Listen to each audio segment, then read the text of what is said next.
तो एबे आम डिस्कस करवा टॉपिक रो ना हूँ सॉल्युबिलिटी। तो सॉल्युबिलिटी आम क्या कहवा ओके। तो फास्ट ता पूर्व हम डिस्कस कर सॉल्यूशन क्या कहवा ओके, सॉल्यूट क्या कहवा एंड सॉल्वेंट क्या कहवा ओके। तो सॉल्यूट आ सॉल्वेंट मिसिकी सॉल्यूशन प्रिपेयर होता है जार क्वांटिटी अधिक थाए ताको आम कहवा सॉल्वेंट, जार क्वांटिटी कम थाए ताको आम कहवा सॉल्यूट। तो सॉल्यूट एंड सॉल्वेंट मिसिकी सॉल्यूशन प्रिपेयर हो गला। तो आम भी देखा जे सॉल्युबिलिटी आम क्या कहवा। तो जिते बड़े maximum amount of solute okay, maximum amount of solute केते कौन डिजॉल्व हो पार्छ आम सॉल्वेंट रे ताको आम कहवा सॉल्युबिलिटी। मतलब आम पाखे गोटे सॉल्वेंट अच्छे, आम पाखे गोटे सॉल्वेंट अच्छे एथिरे केते maximum amount of solute dissolve हो पारुची सेटा को आम कहवा तार सॉल्युबिलिटी। ताको आम कौन कहवा सॉल्युबिलिटी। तो तार डेफिनेशन कौन कहीपर solubility can be defined as the maximum amount of solute that can be dissolve in 100 gram of solvent to form a saturated solution at a given temperature.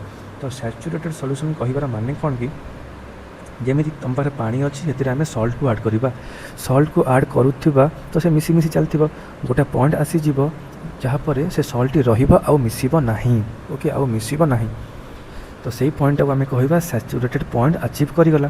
तो सही पॉइंट पूर्वर जी मैक्सिमम अमाउंट ऑफ सल्ट आमर dissolve हो पारी ताको आम कहवा सॉल्युबिलिटी ऑफ दैट वाटर। तो नॉर्मली आम नहीं 100 ग्राम ऑफ सॉल्वेंट पाई केते अमाउंट ऑफ सॉल्यूट डिजॉल्व हो पारुची ताको आम कहवा सॉल्युबिलिटी। तो फास्ट टॉपिक आमर हो गला सॉल्यूशन क्या कहवा, सॉल्युबिलिटी आम क्या कहवा। देन नेक्स्ट सेकेंड है फैक्टर्स अफेक्टिंग सॉल्युबिलिटी। को फैक्टर्स गुड़ी को अफेक्ट कर। तो फास्ट फैक्टर है आमर nature of solute and solvent. तो फास्ट फैक्टरटी होची सॉल्यूट और सॉल्वेंट केमितिया। तो आम थ्योरी को अच्छी लाइक डिजॉल्व्स लाइक माने same type of solute he same type of solvent dissolve हो पारिबो। अर्थ होची polar dissolves in polar, non polar dissolves in non polar. जदि तुम पाखे एक पोलार सॉल्यूट अच्छी और कंपाउंड अच्छी ताहा केवल पोलार सॉल्वेंट रे ही डिजॉल्व हो पारिबो। जदि तुम पाखे एक नॉन पोलार सॉल्यूट अच्छी ताहा केवल नॉन पोलार सॉल्वेंट रे ही डिजॉल्व हो पारिबो। याको आम कहितो लाइक डिजॉल्व्स इन लाइक, केबे पोलार सॉल्यूट केबे नॉन पोलार सॉल्वेंट रे डिजॉल्व हो पारिबो नाही ओके। तो फास्ट है। तो सेकेंड है टेम्परेचर। तो सॉल्युबिलिटी आमर इनक्रीज हम जिते टेम्परेचर बढ़ो। या बुझा चेष्टा करवा दुईटी पार्टिकल अच्छे भितर इंटरमिक्सिंग हे मिसबे से माने एपटे गोटे टाइप ऑफ अच्छी आउ गोटे टाइप ऑफ अच्छी से मिसबे। जदि पाखे किसी एनर्जी ना कम एनर्जी अच्छी तो से स्लोली मिक्सिंग हे। बट जिते आम हिट करवा टेम्परेचर सप्लाई करवा तो से जो पार्टिकल गुड़िक थे से किसी एनर्जी को आक्वायर करेंगे। एनर्जी गुड़िक आक्वायर कले तो भाइब्रेशन मोशन करेंगे, रैंडमली मूव करेंगे। जिते अस्थिरता बढ़ो तो इजिली आराम से मिक्स हो पारे। तो आमर कथा है कि टेम्परेचर बढ़ो ता माने सॉल्युबिलिटी आमर बढ़ुची। तो यहाँ को लेकिन आम अप्लाई करवा एंडोथर्मिक एंड एक्सोथर्मिक रे अप्लाई करवा।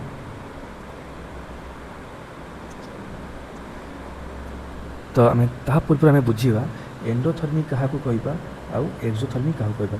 एंडो माने कौन, एक्सो माने कौन। जदि बाहर किसी सब्सटेंस और सॉल्यूट जहाँ भी किसी बाहर भीतर को आसूँ आम कहवा एंडो, जदि भीतर बाहर को जाऊँगी आम कहवा एक्सो। एंडो एक्सो अभी क्लीयर हो गला। तापर देखा थर्मिक। थर्मिक वाटी आसी थर्माल रू। थर्माल माने कौन टेम्परेचर और हीट और एनर्जी। तो जदि बाहर आमर एनर्जी भीतर को आसूँ ताको आम कहवा एंडोथर्मिक, जदि भीतर बाहर को जाऊँगी ताको आम कहवा एक्सोथर्मिक। तो एंडोथर्मिक प्रोसेस एक्सोथर्मिक प्रोसेस। तो आम जानिले जिते बड़े टेम्परेचर बढ़ुची ता माने सॉल्युबिलिटी बढ़िबो। तो एंडोथर्मिक केस रे कौन हुए ना टेम्परेचर भीतर को आसूची, टेम्परेचर आब्जर्व होची ता माने टेम्परेचर इनक्रीज करची, इनक्रीज करिबो ता माने कौन सॉल्युबिलिटी बढ़िबो। तो एंडोथर्मिक केस रे हम सॉल्युबिलिटी इनक्रीज करि थाए। बट एक्सोथर्मिक केस रे टेम्परेचर तो बाहर को जाऊँगी माने कमुची, कमिबा माने सॉल्युबिलिटी डिक्रीज करिबो।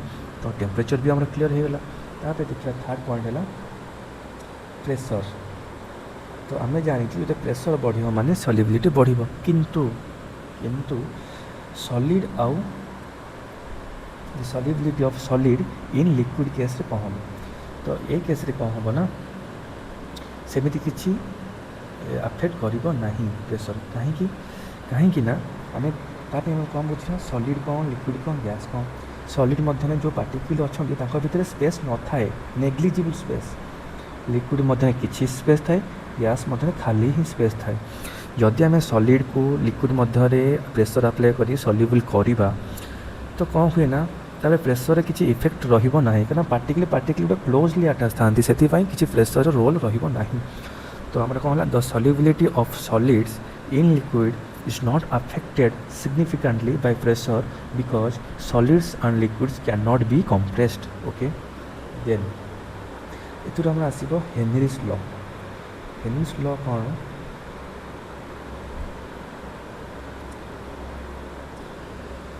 the relationship between the pressure and solubility is guided by Henry law pressure and solubility को जो रिलेशन जे दौर ताको हमें कहिबा Henry law okay according to this law the mass of a gas dissolved in a given volume of the liquid at constant temperature depends upon the pressure applied okay आउ मध्य कौन कहि परिबा the partial pressure P in vapor phase is proportional to the mole fraction of gas that is chi okay the P equal to kh into chi kh को कौन कहिबा Henry constant okay तो यहीटा है आम derivation आम आगे क्या नहीं कि राउल्स को लेकिन आगे किंतु गैस कॉन्सेप्ट रे किए देदेला आम थ्योरी देदेले हेनरी तो यहाँ है Henry's law the mass of A gas dissolve in A given volume of liquid at constant temperature कहाँ पर डिपेंड करे प्रेशर के ऊपर में डिपेंड करेगा ओके